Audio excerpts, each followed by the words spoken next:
ಇಂದು ರಾಷ್ಟ್ರೀಯ pulse polio ಆಂದೋಲನ ನಡೆಸಲಾಗುತ್ತಿದೆ.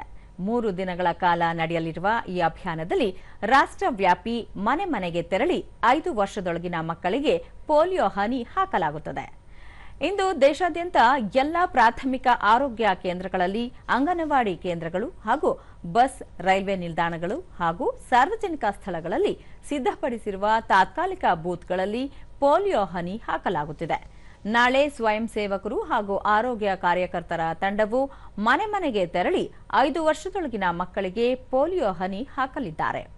ವಿಶ್ವವ್ಯಾಪಿ ವ್ಯಾಪಕವಾಗಿರುವ ಪೋಲಿಯೋ ಅಂಗವೈಕಲ್ಯತೆಯನ್ನು ಸಂಪೂರ್ಣ ನಿರ್ಮೂಲನೆ ಮಾಡಲು ವಿಶ್ವಸಂಸ್ಥೆ ಪಣ ತೊಟ್ಟಿದ್ದು, ಅದರ ಅಂಗವಾಗಿ ಪ್ರತಿ ವರ್ಷ ಜೂನ್ 28ರಂದು ರಾಷ್ಟ್ರೀಯ ಪಲ್ಸ್ ಪೋಲಿಯೋ ಅಭಿಯಾನವನ್ನು ನಡೆಸಲಾಗುತ್ತದೆ.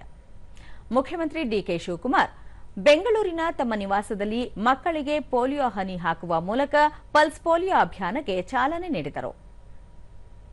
ಬಳಿಕ ಮುಖ್ಯಮಂತ್ರಿ, ಈಗಾಗಲೇ ಭಾರತ ಮತ್ತು ಕರ್ನಾಟಕ ಪೋಲಿಯೋ ಮುಕ್ತವಾಗಿದೆ.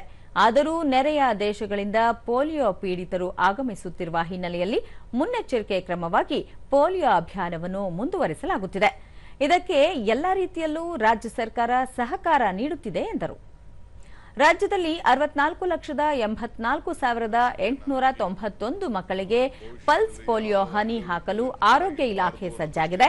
ಇದಕ್ಕಾಗಿ ರಾಜ್ಯಾದ್ಯಂತ 36,076 ಸ್ಥಳಗಳಲ್ಲಿ ಬೂತ್ಗಳನ್ನು ನಿರ್ಮಿಸಲಾಗಿದೆ.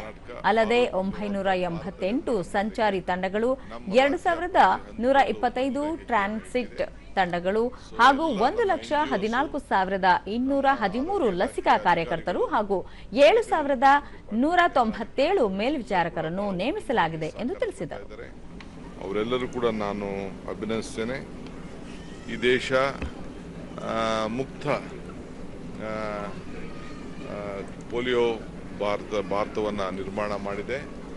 ಇದನ್ನು ಅಕ್ಕಪಕ್ಕ ದೇಶಗಳಿಂದ ಇದು ಒಳಗಡೆ ಬರ್ಬೋದು ಅನ್ನೋ ದೃಷ್ಟಿಯಿಂದ ನಾವು ಜಾಗೃತರಾಗಿ ನಾವು ಈ ಅಭಿಯಾನವನ್ನು ಮುಂದುವರಿಸ್ತಾ ಇದ್ದೇವೆ.